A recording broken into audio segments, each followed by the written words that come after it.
So, have you ever caught yourself, really bending over backwards to please the people you care about, especially family, Oh, Duffy. even when your gut is telling you something completely different? Yeah, that's a feeling many of us know quite well. And today, in this deep dive, we're really going to explore that powerful, often hidden drive behind it all, Hmm. the deep-seated need for validation, particularly from our parents. Exactly. We've been looking into this really insightful piece, safety through self-sufficiency, and it digs right into the psychological roots. And what's truly eye-opening is the core idea, isn't it? That maybe this isn't just about wanting approval or, a bit of self-esteem boost. Right.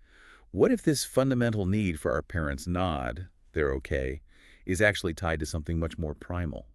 A survival mechanism, deeply wired in. It sounds kind of extreme when you put it like that, but let's unpack it. For this deep dive, I'll sort of guide us as the interviewer, asking the questions. And you'll be sharing your expertise, acting as our speaker, helping us all make sense of this, well, really crucial part of being human. Sounds good. Ready when you are. Okay, so let's jump right in. What's the most basic, almost biological reason a child is just so incredibly tuned in to their parents' acceptance? Well, at its core, it really just boils down to a child's complete and utter dependence. Right. As the source material puts it so clearly, a child operates with this biological imperative. If the person taking care of us doesn't love us, we won't survive. And Wow. for a child, that's not an exaggeration. They have zero means to care for themselves. Think about it. No money, no real rights, no social standing. Totally reliant. Completely. Yeah. Their parents or caregivers are their entire world, their only source for, well, everything. Food, shelter, safety. So for them, it creates this like totally logical equation, but it's life or death logic, right? Yeah. Making mom and dad happy leads to acceptance. Which equals being safe. Yeah. Exactly. It's not about getting a cookie. It's literally about survival in their world. Yeah. Their caregivers are survival. And this connection, repeated over and over, it forges a really powerful pattern in their developing brain. So the key takeaway there is that for our earliest selves, parental approval wasn't just nice to have. No, it was a life or death necessity. Yeah. Absolutely. This primal coding, it shapes our adult behavior in really profound ways we often don't even realize. Which leads right to the big question then. Does that childhood pattern, that need for parental approval for survival, ever truly go away, even when we're, grown up, capable adults? That's the crux of it, isn't it? This brings us to a really powerful image the source uses, the tiny alarm system in the heart. Can you kind of paint a picture of what that means for us? Sure. Imagine that little kid again. Yeah. Their parents aren't just family, they represent the entirety of their existence. Mm-hmm. Like we said, no other resources, no independent footing. Survival is completely 100% contingent on their care. Okay. Now think about brain science. Her brain forms this direct, super powerful connection. Yeah. Love from parents literally equals survival. It's not abstract, it's visceral. And this is all happening during a really critical phase of brain development too, isn't it? Absolutely crucial. Yeah. In those early years, say birth to around 7, a child's brain. Well, the prefrontal cortex, the part for rational thought, critical thinking, it's still under construction. Right. It's not fully online yet. Exactly. But what is highly active is the amygdala, that's our brain's threat detection center, and the emotional memory systems. So more feeling, less thinking. You could say that Yeah. because the rational part is immature, the emotional center, the amygdala is kind of running the show. Yeah. It means the child's brain doesn't think mom's upset, it feels danger. Ah, okay. So when a parent shows displeasure, maybe raises their voice or just seems unhappy, the child's brain isn't necessarily logging it as, oh, they scolded me because I spilled my juice. No. No, it registers something far more fundamental, far scarier. Parents unhappy, potential abandonment. I might not survive. Wow. So it's not like a logical conclusion they're drawing. It's a deep, primal survival response getting etched into their emotional memory banks. Precisely. Yeah. And that completely reframes how we should think about this whole need for validation. It really does, yeah. It shifts it away from just wanting better self-esteem, Ah. needing praise, Right. towards a primal fear of annihilation, essentially. It's not just about wanting mom and dad to be proud. It's this unconscious terror that if they pull back their love, your actual existence is threatened. A feeling baked in during those years of total dependence. Which makes it so much clearer why this pattern can be so incredibly, well, sticky. Hard to shake off. Exactly. The source talks about The good child, the one who grows up constantly trying to please their parents, always hitting the marks expected of them. Yes, exactly. This child learns early on that behaving in ways that get parental approval equals safety. It guarantees that perceived security. So they might excel in school, choose the right career path their parents wanted. Do all the things that look successful within that family system. But deep down, there could be this nagging, profound feeling of, have I ever actually chosen my own life? And the real crunch comes when they start to feel their own genuine desires pulling them in a different direction, right? Yes. Dreams that don't quite fit the family mold. That's where the conflict really flares up. The Yeah. source gives a great example. Yeah. Say you want to pursue a totally different dream, something you're passionate about. Okay. Immediately, these internal alarm bells start ringing. That little voice warns, ooh, don't do that, mom will be so disappointed. Or even deeper, more primal. If they stop loving us, how will we even manage?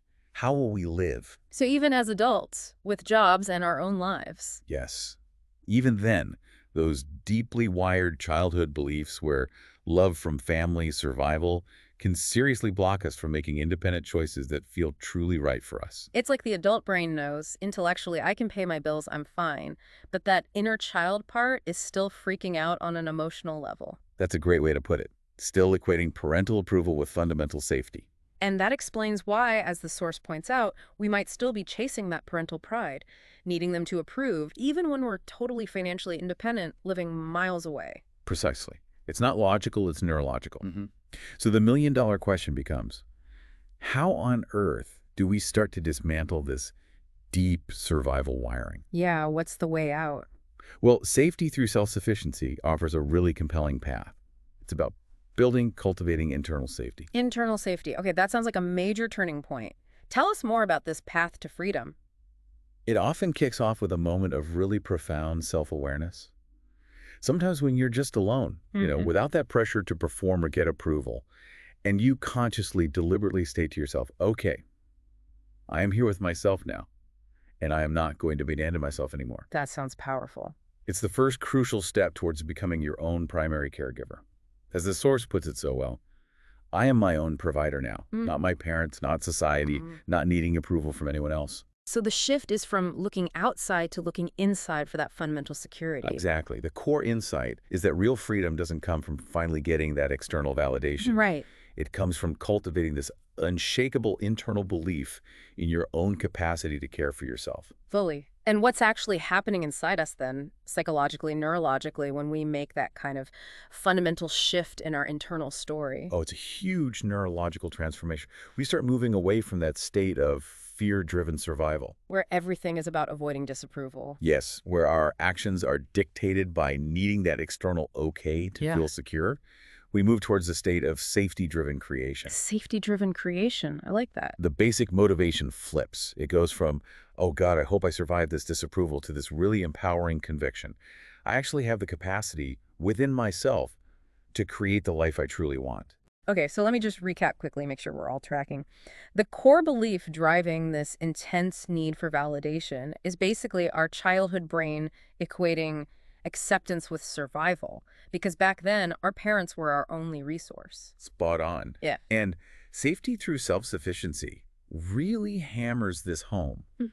Unless we actively challenge and take apart that deep belief, our nervous system will just keep operating from that place of fear.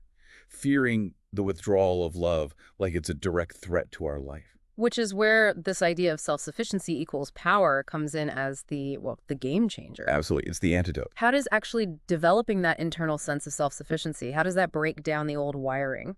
Well, when you genuinely know, not just think, but feel it deep down, I am capable of taking better care of myself than anyone else on this planet. Okay. You immediately reclaim your power to make your own decisions, free from that underlying survival fear. And what about family opinions then? Do Yeah. they just disappear? Not necessarily disappear, but they transform. Their opinions might still be, data points, information you consider. Right. But they shift from being these binding judgments that dictate your choices into just information. One perspective among many. You get to decide the weight it carries. And I imagine our emotional reaction to those opinions changes too. Massively. You'll likely notice a big decrease in feelings like anger or resentment towards family members. Why is that? Because that fundamental primal need for their approval for your survival isn't there anymore. It's been addressed internally. You're no longer dependent on them for your basic sense of safety and security in the world. That makes sense. The source then goes even deeper into something called the survival blueprint. Can you unpack that a bit? Yeah, the survival blueprint, it's basically referring to that very early programming in our brains. As little kids, the person who consistently provides our basic needs, especially food, is perceived almost like a god. They hold the keys to life itself from a child's perspective. So the fear of displeasing this all-powerful provider becomes deeply ingrained. Because in the child's reality, their displeasure could literally mean the withdrawal of food, warmth, safety. A real threat. A very real threat. And this primal fear leads to the subconscious installation, as the source calls it, of specific behavioral patterns. Like what? Things like needing to always appear happy, never being wrong, never resisting what the caregiver wants. It's vital to get that these weren't just, childish whims. Yeah, they were strategies. Exactly. Yeah. Genuine, necessary survival strategies developed in our dependent childhood to keep the gods happy and the resources flowing. The survival blueprint is that set of unconscious rules we learn to keep safe, rules deeply tied to getting approval. And even when we're adults, totally independent, making our own way, this blueprint can still be running the show in the background. Precisely. Even though, logically, we know we can pay our own rent, buy our own food, our bodies, especially our nervous systems, can still operate as if we're constantly sort of asking for permission to exist, still looking for that external. Wow. And that's exactly why shifting that internal perception is so critical. Getting to that place of, I can take care of myself better than anyone else, and not just survive, but actually thrive. Yeah, thrive is a key word there. It is, because without that internal shift, the nervous system just keeps equating parental validation with safety. It keeps triggering those old fear responses. So how do we know? How do we actually recognize when that fundamental fear of not surviving starts to loosen its grip? It's clearly not just about, having a certain amount of money or moving out, is it? No, definitely not. It's much deeper than just financial independence or having your own address. It happens when our nervous system gradually gains this solid, unwavering confidence in our own ability to self-provide. Self-provide emotionally, too, and not just materially. Both, absolutely, materially and emotionally. The source really emphasizes the crucial role of internal proof. Internal proof, like evidence. Exactly, those repeated lived experiences that clearly demonstrate to your nervous system, hey, I can handle this, I am okay, even without their approval. Can you give some examples? Sure. It includes things like consciously setting and holding clear boundaries, even if you know it's going to displease someone important, and then witnessing that you are still safe, you're still secure. Okay. It involves actively choosing paths that go against maybe family wishes or societal expectations, and then discovering your own happiness and finding your footing on that path. So proving it to yourself through action. Yes. Standing firm in your own convictions, even if you don't have external cheerleaders, and noticing that you actually become more stable, more resilient, not less. It's not just about paying bills then. The self-sufficiency equals power thing means your nervous system finally gets that your well-being isn't actually dependent on someone else's thumbs up. Precisely.